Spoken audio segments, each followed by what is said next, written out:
मोदी सरकार आदतन अपराधी हो गई है, संस्थाओं को खत्म करने का अपराध। रामलीला मैदान में जो भांति भांति के ठग इकट्ठे हुए थे, कुछ उसमें से ठग नहीं भी थे जो आज पछताते हैं कि वो रामलीला मैदान में क्यों गए थे उस वक्त। उन सबका मकसद एक था, उनका मकसद था कि किसी न किसी तरह से डॉक्टर मनमोहन सिंह की साफ छवि को के ऊपर कीचड़ उछालना और विनोद राय नाम का जो सबसे बड़ा ठग जिसको मैं कहता हूं, उसके द्वारा लिखी गई रिपोर्ट्स को आधार बना के ये पूरी नौटंकी हुई। प्रधानमंत्री जी, ये किसके निर्देश पे सीएजी का गला घोंटा जा रहा है? ये आपके निर्देश हैं या आपके छोटे भाई के निर्देश हैं जो गृह मंत्री हैं आजकल? निर्देश किसके हैं? किसका दबाव है कि फाइलों पर हस्ताक्षर नहीं हो रहे?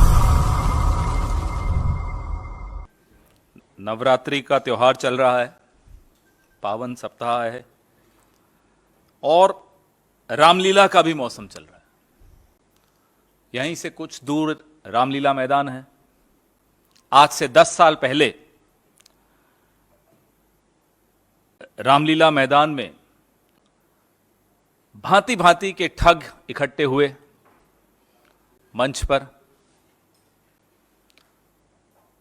और पूरे देश को नौटंकी करके अपने जाल में फंसाया।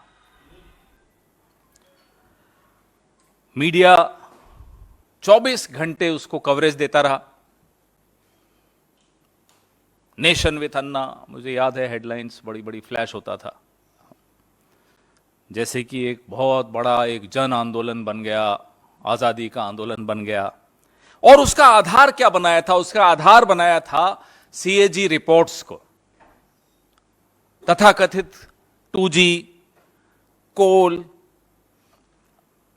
वो तमाम आरोप पिछले 10 साल में साबित हुआ कि बेबुनियाद थे। लेकिन उस रामलीला मैदान में जो भांति भांति के ठग इकट्ठे हुए थे, कुछ उसमें से ठग नहीं भी थे जो आज पछताते हैं कि वो रामलीला मैदान में क्यों गए थे उस वक्त। उन सबका मकसद एक था, उनका मकसद था कि किसी न किसी तरह से डॉक्टर मनमोहन सिंह की साफ छवि को के ऊपर कीचड़ उछालना, यूपीए की सरकार को बदनाम करना और विनोद राय नाम का जो सबसे बड़ा ठग जिसको मैं कहता हूं, उसके द्वारा लिखी गई रिपोर्ट्स को आधार बना के ये पूरी नौटंकी हुई। अब आ जाइए आप 2023 में, अक्टूबर 2023 में। ये वही सीएजी बड़ी मुश्किल से कोई रिपोर्ट्स निकाल पाते हैं। जो 2015 में 55 रिपोर्ट्स निकली थी, 2020 में 14 रिपोर्ट्स निकली। देखिए क्या हालत हो रही है सीएजी की। 2023 में कुछ ऐसी चौंका देने वाली रिपोर्ट्स सामने आई। भारतमाला प्रोजेक्ट, आयुष्मान योजना का जो प्रोजेक्ट था, उनके घपले सामने आए और हमने सोचा कि मीडिया भी 10 साल जो हुआ वो हुआ, आखिरी के 6 महीने, जैसे होता है ना कि 12वीं के एग्जाम में आखिरी महीने पढ़ते हैं रात रात भर बैठकर, तो हमने सोचा आखिरी के 6 महीने 24 घंटे मीडिया चलाएगा सीएजी ने जो कहा उस पर। खैर वो नहीं हुआ, शायद हमारी मूर्खता थी ये उम्मीद करना। उसके बाद लगा कि शायद रामलीला मैदान में इस बार कुछ नया होगा, लोग इकट्ठे होंगे, कोई तो गांधी टोपी पहन के फर्जी गांधी बनकर सामने आएगा। कुछ नहीं हुआ। ऐसी रिपोर्ट कि आयुष्मान भारत योजना में लाखों लाभार्थी एक ही फोन नंबर से जुड़े हुए, जैसे वो मिस्ड कॉल नंबर होता है ना भारतीय जनता पार्टी का, वैसे एक नंबर में 200 लोग, किसी परिवार में 200 लोग एक नंबर से जुड़े हुए। 43,000 करोड़ रुपए उन नंबरों पे लुटा दिया गया। ये सीएजी रिपोर्ट बोलती है, मैं नहीं बोल रहा। अब आइए आप भारतमाला प्रोजेक्ट में। भारतमाला प्रोजेक्ट में 1 रुपए का जो सड़क का काम होता है वो 14 रुपए में हुआ। आप आंकड़ा देखिए, 1 रुपए का काम 14 रुपए में हो रहा है और 1 किलोमीटर की सड़क को 4 अलग अलग तरीके से नाप के 4 किलोमीटर बताया जा रहा है। आप धांधली भी देखिए कितनी बेशर्मी से की जा रही। सीएजी रिपोर्ट ने अपना काम बमुश्किल से कुछ किया और सब छोड़िए, सड़क छोड़ दीजिए, आयुष्मान भारत योजना भी छोड़ दीजिए। भगवान राम के नाम पर वोट लेने वालों ने क्या किया कि भगवान राम के घर को नहीं छोड़ा, अयोध्या विकास परियोजना में ठेकेदारों के साथ मिलकर करोड़ों रुपए का फर्जीवाड़ा कर दिया। मैं एक एक करके आपको बता रहा हूं कि क्या सीएजी रिपोर्ट्स में आया था। उड़ान, बड़ी बड़ी स्कीम्स जिनका नाम ले लेकर प्रधानमंत्री जी पूरे दिन प्रचार करते हैं। उड़ान, रेलवे, खादी ग्रामोद्योग, ग्रामीण विकास, कहीं नहीं छोड़ा। खाऊंगा भी, खिलाऊंगा भी, अगर बता दोगे तो आपको चुप भी कराऊंगा।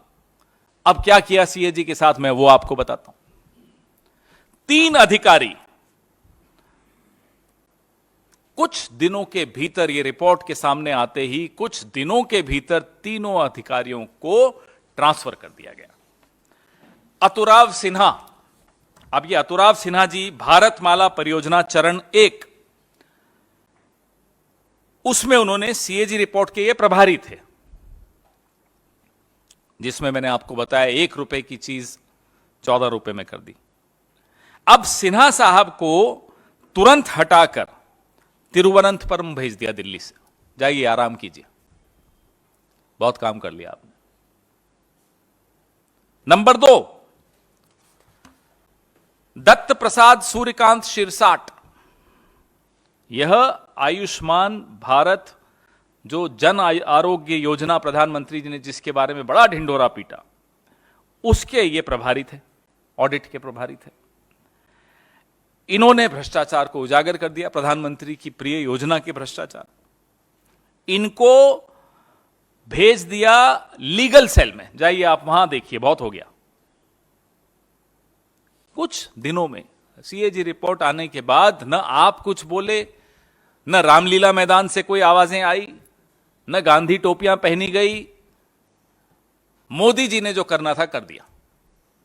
अशोक सिन्हा, ये तीसरे अधिकारी, आयुष्मान भारत जन आरोग्य योजना के इन्होंने ऑडिट शुरू किया था। ओरिजिनली इन्होंने शुरुआत की उस ऑडिट की। इन्हें कहां भेज दिया? राजभाषा में, महानिदेशक राजभाषा कि अब आप हिंदी पढ़िए, जाइए। यह हालत प्रधानमंत्री जी ने सीएजी की।